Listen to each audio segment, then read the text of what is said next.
Hello everyone. आज हम व्यावसायिक संचार की कार्यविधि पर चर्चा करेंगे। व्यावसायिक संचार भी संचार का ही भाग है जो व्यावसायिक क्रियाओं से संबंधित है तथा व्यवसाय को गतिशील बनाता है।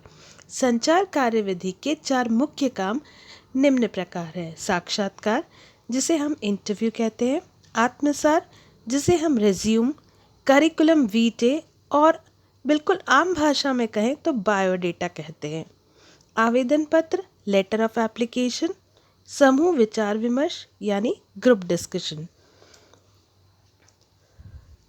सबसे पहले हम साक्षात्कार के बारे में बात करेंगे। ये एक औपचारिक मीटिंग होती है। चयन प्रक्रिया का सबसे महत्वपूर्ण, प्रचलित एवं लोकप्रिय अंग है। पाल्मर के अनुसार साक्षात्कार 2 व्यक्तियों के मध्य पाई जाने वाली एक विशेष सामाजिक परिस्थिति है जिसमें एक मनोवैज्ञानिक प्रक्रिया के अंतर्गत 2 व्यक्ति परस्पर उत्तर और प्रत्युत्तर करते हैं। आवेदक का स्वास्थ्य, शिक्षण स्तर, चरित्र, अनुभव, सामान्य बुद्धि, रुचि आदि, ये सभी बातें रोजर के अनुसार सर्वश्रेष्ठ साक्षात्कार के लिए जरूरी बताई गई हैं। साक्षात्कार के कई उद्देश्य होते हैं। सबसे पहले एक आयोग का निर्माण किया जाता है जो अपनी पूर्व निर्धारित योजना के अनुसार साक्षात्कार का आयोजन करते हैं। साक्षात्कार प्रार्थी को कंपनी के उद्देश्यों की जानकारी देता है, सद्भाव और विश्वास की भावना उत्पन्न करने में मदद करता है और साथ ही में कंपनी की प्रतिष्ठा में वृद्धि करता है। साक्षात्कार के समय अनौपचारिक वातावरण का निर्माण होता है, न्यूनतम योग्यता को जांचा जाता है और प्रार्थी के लिए आरामदेह स्थिति का निर्माण किया जाता है। साक्षात्कार के समय प्रार्थी की मानसिक सजगता, परिपक्वता तथा बुद्धि का परीक्षण किया जाता है। साक्षात्कार के समय जो आवश्यक बातें हमें ध्यान में रखनी है वो है कि हम सही स्थान का चुनाव करें, मैत्रीपूर्ण वातावरण उत्पन्न करें और जो भी प्रश्न हमें पूछने हैं उन्हें कागज पर लिख लें। संभावित प्रश्न 4-5 प्रकार के होते हैं, जैसे परिचयात्मक यानी इंट्रोडक्टरी क्वेश्चंस, जिसमें आप उससे उसका नाम, उसकी छोटी छोटी आप बातें उससे पूछेंगे। फिर है योग्यता संबंधी प्रश्न, जैसे आपकी शैक्षणिक योग्यता क्या है, आपने कितने प्रतिशत अंक प्राप्त किए हैं, आपकी वरीयता सूची में क्रम क्या था आदि। फिर आता है संस्थान संबंधी प्रश्न, जिसमें हम ये पूछेंगे आप हमारी कंपनी के बारे में क्या जानते हैं, हमारी ही कंपनी में नौकरी करना क्यों पसंद करते हैं, किस पद पर नियुक्ति की आशा रखते हैं आदि। फिर हम बात करेंगे व्यक्तिगत रुचि पर आधारित प्रश्नों की। व्यक्तिगत रुचि का मतलब, क्या आप अनुसंधान में रुचि रखते हैं, क्या आपके अंदर कोई भी गलत आदत है, क्या आप प्रसन्न रहने के उत्सुक हैं, आपकी सबसे बड़ी कमजोरी क्या है आदि। और लास्ट कैटेगरी होती है भविष्य नियोजन संबंधी प्रश्न, जिसमें आप पूछ सकते हैं आपकी भविष्य में क्या व्यावसायिक योजनाएं हैं, क्या आप अपने व्यावसायिक क्षेत्र से संबंधित शैक्षणिक योग्यता को और बढ़ाना चाहते हैं, क्या आप भविष्य में आगे बढ़ना चाहते हैं आदि प्रश्न हम पूछते हैं। तो इस तरीके से 5 प्रकार के प्रश्न जो है प्रार्थी से पूछे जाते हैं। अब साक्षात्कार भी अलग अलग प्रकार का होता है। सबसे पहले रोजगार संबंधी, यानी जब कोई व्यक्ति रोजगार के लिए अप्लाई करता है तो रोजगार संबंधी साक्षात्कार कहते हैं। जब कोई व्यक्ति कहीं शिकायत करता है और उस शिकायत को दूर करने के लिए जो आमने सामने बैठकर बात की जाती है वो शिकायत संबंधी साक्षात्कार कहलाता है। पदोन्नति संबंधी, यानी अगर आपको प्रमोशन चाहिए तो प्रमोशन के लिए जो आपका आमने सामने अपने बॉस के साथ या पैनल या आयोग के साथ जो चर्चा होती है, विचार विमर्श होता है, आपसे प्रश्न पूछे जाते हैं और ये देखा जाता है क्या आप प्रमोशन के लायक हैं या नहीं, उसको हम बोलते हैं पदोन्नति संबंधी साक्षात्कार। फिर आता है आपका व्यक्तिगत संबंधी साक्षात्कार यानी पर्सनल इंटरव्यू। ये आपकी यदि नई नियुक्ति हुई हो तो आपको जब दूसरे स्थान पर नया पद ग्रहण करना होता है तो आपका उच्च अधिकारी आपके साथ अच्छे से बातचीत करता है, आपसे कुछ प्रश्न पूछता है ताकि आपके साथ एक अच्छा वातावरण तैयार कर सके। इसे हम बोलते हैं व्यक्तिगत साक्षात्कार। नेक्स्ट, कार्य पूर्ण करने के लिए साक्षात्कार। संस्था में कार्य दूसरे व्यक्तियों से कराया जाता है और जिन व्यक्तियों द्वारा कार्य पूरा किया जाता है हम अंतिम चरण में उन व्यक्तियों से विचार विमर्श करते हैं। इसे हम कहते हैं कार्य पूर्ण कराने के लिए साक्षात्कार। फिर है सूचना एकत्रित करने के लिए साक्षात्कार। संस्था के उच्च अधिकारी विभिन्न विषयों पर कर्मचारी से सूचना प्राप्त करते हैं। इसे ही सूचना प्राप्त करने के लिए साक्षात्कार कहते हैं। तो इस तरीके से 6 प्रकार के साक्षात्कार होते हैं।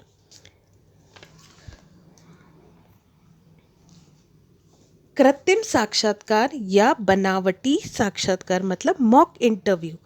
कृत्रिम अथवा बनावटी साक्षात्कार से आशय है साक्षात्कार संबंधी वास्तविक परिस्थितियों को पैदा करना, अर्थात वास्तविक साक्षात्कार की नकल उतारना अथवा वास्तविक दिखने वाले साक्षात्कार संबंधी स्थितियों को पैदा करना।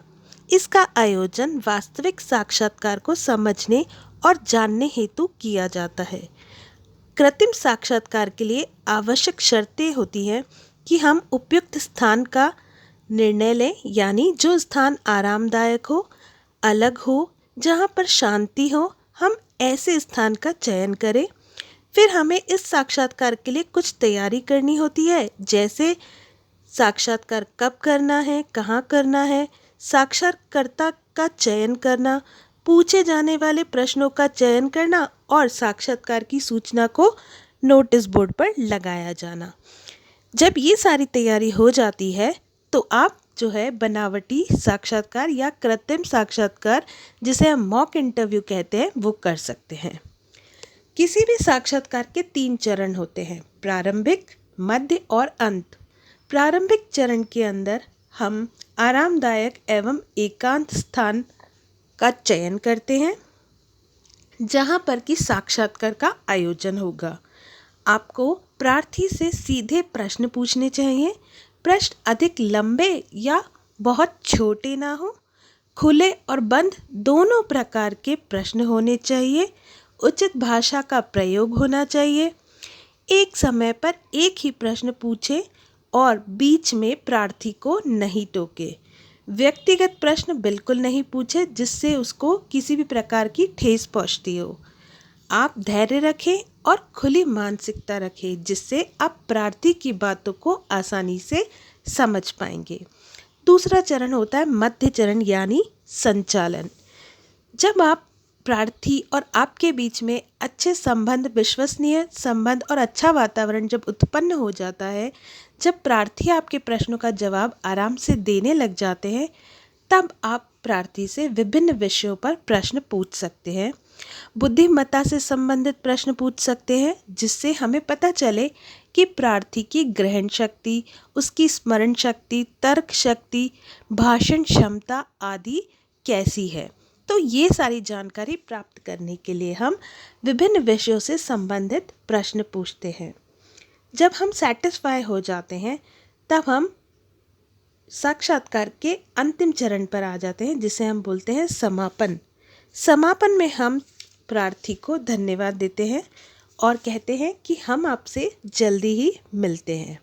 तो इस तरीके से कोई भी साक्षात्कार पूरा किया जा सकता है। नेक्स्ट जो हम पढ़ेंगे वो है आत्मसार यानी रिज्यूम, जिसे हम करिकुलम वीटे और आम भाषा में बायोडेटा कहते हैं। पर बायोडेटा शब्द हम नौकरी में यूज़ होने वाले डॉक्यूमेंट के लिए यूज़ नहीं करना चाहिए। हम रिज्यूम या करिकुलम वीटे शब्द का प्रयोग कर सकते हैं। साक्षात्कार से पूर्व ही प्रार्थी को कंपनी की सारी जानकारी ले लेनी चाहिए कि कंपनी क्या करती है। बेसिक जानकारी ले लेनी चाहिए कि कंपनी किस उत्पाद का निर्माण करती है, कहाँ कहाँ उसके ऑफिस है, क्या उसकी खूबियाँ हैं। फिर आपको एक आत्मसार बनाना चाहिए, रिज्यूम बनाना चाहिए, जिसमें आपको अपने से संबंधित कई सारी सूचनाएं देनी चाहिए। जैसे प्रारंभिक भाग में आप अपना शीर्षक यानी नाम, पता, ईमेल आईडी दें। फिर अपने जॉब का लक्ष्य यानी कार्य लक्ष्य दें। अब ये कार्य लक्ष्य या जीवन लक्ष्य दो प्रकार के होते हैं, एक सामान्य और एक विशिष्ट। सामान्य का मतलब, फॉर एग्जाम्पल आप कहते हैं मैं एक इंजीनियर हूँ, तो मुझे ऐसी जॉब ही चाहिए जो इंजीनियरिंग वर्क से रिलेटेड हो, तो ये हो गया सामान्य बात। लेकिन आप अगर ये कहते हैं कि मैं सिविल इंजीनियर हूँ और मुझे कंस्ट्रक्शन वर्क में इंटरेस्ट है, तो ये लक्ष्य कैसा हुआ, विशिष्ट। तो आपको अपना सामान्य और विशिष्ट लक्ष्य रिज्यूम में लिखना चाहिए। आपकी आधारभूत योग्यताएं क्या है, आपको वो भी लिखना चाहिए। फिर आपने कहाँ तक पढ़ाई कर रखी है, कितनी आपकी परसेंटेज थी, कहाँ आपको गोल्ड मेडल मिला है, वो बातें लिखें। उसके बाद यदि आपने कहीं कार्य कर रखा है तो उस कार्य से संबंधित बातें लिखें, उसका अनुभव लिखें। आपको अपने जीवन में अब तक क्या उपलब्धियां प्राप्त हुई है, क्या सम्मान मिला है और क्या आपने सेवा संबंधी काम किए हैं, इन सभी की जानकारी आप अपने आत्मसार में लिखें। लास्ट में आप व्यक्तिगत और पारिवारिक सूचना लिखें और फिर आप संदर्भ दें। संदर्भ में आप दो ऐसे व्यक्तियों का नाम, पता, मोबाइल नंबर लिख सकते हैं जो आपके बारे में जानकारी रखते हैं लेकिन आपके परिवार से नहीं है। पर यह कोई ज़रूरी नहीं होता है कि आप रिज्यूम में संदर्भ लिखें। कंपनी यदि आपसे आपका इंटरव्यू लेती है और आपसे उस समय दो व्यक्तियों का संदर्भ मांगती है यानी रेफरेंस मांगती है, तो आप उस समय भी उन दो व्यक्तियों का नाम, पता, मोबाइल नंबर दे सकते हैं। पर संदर्भ देते समय ध्यान रखें कि वो व्यक्ति हमारे को जानता हो और हमारे बारे में अच्छी बातें कहे, उसी व्यक्ति का संदर्भ देना चाहिए। जो भी जानकारी आप आत्मसार में दें वो सूचनाएं ईमानदारी से दें, आपकी अच्छी योग्यताओं को उभारें, सोच समझकर आत्मसार तैयार करें। आत्मसार अधिक लंबा या छोटा नहीं हो, अपनी कमजोरी का विवरण नहीं दें, कंपनी की ज़रूरतों को ध्यान में रखकर आत्मसार को तैयार करें। यदि आप अलग अलग कंपनीज के अंदर रिज्यूम सबमिट कर रहे हैं तो हर कंपनी की अपनी ज़रूरतें होती है, उन ज़रूरतों को ध्यान में रखकर ही आत्मसार तैयार करें और उन ज़रूरतों को हाईलाइट करें आपके रिज्यूम में। उचित वर्णमाला एवं व्याकरण का ध्यान रखें, त्रुटि नहीं होनी चाहिए वरना ये नेगेटिव इम्पैक्ट डालती है। जब भी आप रिज्यूम सबमिट कराते हैं तो साथ में आपको एक आवेदन पत्र, जिसे हम लेटर ऑफ एप्लीकेशन कहते हैं, वो भी जमा कराना होता है। तो आत्मसार के साथ आपको आवेदन पत्र ज़रूर लगाना चाहिए। उस आवेदन पत्र में आप किस पद के लिए आवेदन कर रहे हैं वो लिखें, अपनी शिक्षा, अनुभव शॉर्ट में लिखें और अंत में अपना telephone number, mobile number, email ID ज़रूर लिखें। ये आवेदन पत्र दो प्रकार के होते हैं, याचित आवेदन पत्र या फिर अयाचित आवेदन पत्र। याचित आवेदन पत्र वो पत्र होते हैं जो हम उस रिज्यूम के साथ लगाते हैं या उस नौकरी के लिए लगाते हैं जिसका एडवर्टाइजमेंट ऑलरेडी कंपनी ने कर रखा है, यानी रोजगार से संबंधित सूचना को कहीं ना कहीं प्रकाशित किया गया है। लेकिन कई बार हम क्या करते हैं, हमारी पढ़ाई पूरी होते ही हम अपना रिज्यूम बनाते हैं और अपना आवेदन पत्र जो है उस किसी भी कंपनी जिसमें हमारा इंटरेस्ट है, बैंक्स है या कोई कॉरपोरेट हाउस है, जहाँ भी हम नौकरी करने में इंटरेस्टेड है, उसके वेबसाइट पे जाकर और अपना रिज्यूम अपलोड कर देते हैं, अपना लेटर ऑफ एप्लीकेशन डाल देते हैं, ताकि फ्यूचर में कभी भी उनके पास कोई जॉब हो तो वो हमारा रिज्यूम कंसीडर करें और हमें कॉल करें यदि हम उसके लिए एलिजिबल है तो ऐसे आवेदन पत्र कहलाते हैं अयाचित आवेदन पत्र। अब हम बात करेंगे समूह विचार विमर्श की, यानी ग्रुप डिस्कशन की। समूह औपचारिक भी हो सकते हैं और अनौपचारिक भी हो सकते हैं। यानी फॉर्मल और इनफॉर्मल। यदि किसी उद्देश्य के लिए कोई ग्रुप बनाया गया है तो वो हुआ औपचारिक। लेकिन हम अपने दोस्त से, अपने परिवार से, या जो व्यक्ति हमसे अच्छी भावना रखता है, जिसके साथ हमारे अच्छे रिश्ते होते हैं, हम उनके साथ जब समूह बनाते हैं तो वो होता है अनौपचारिक समूह। इसी तरीके से प्राथमिक और द्वितीयक समूह होता है। प्राथमिक समूह वो समूह होता है जो औपचारिक होता है और किसी कार्य को करने के लिए बनाया जाता है, जबकि द्वितीयक समूह अनौपचारिक होता है, यानी कार्यस्थल को छोड़ के हम या कार्यस्थल पर भी उन लोगों के साथ समूह बनाते हैं जिनके साथ हमारी फीलिंग्स मैच करती है, हमारा लिंग मैच करता है, या हमारा कोई भी इंटरेस्ट कॉमन होता है। तो ऐसे समूह को हम द्वितीयक समूह कहेंगे। समूह के अंदर सुझाव होते हैं, विचारों का आदान प्रदान किया जाता है। समूह विचार विमर्श के अंदर निर्णय प्रक्रिया पूरी होती है, और यदि हमें कोई सारांश लिखना होता है, किसी पर्टिकुलर टॉपिक पे हमें कोई बात लिखनी होती है, तो हम उसके लिए समूह विचार विमर्श यानी ग्रुप डिस्कशन करते हैं।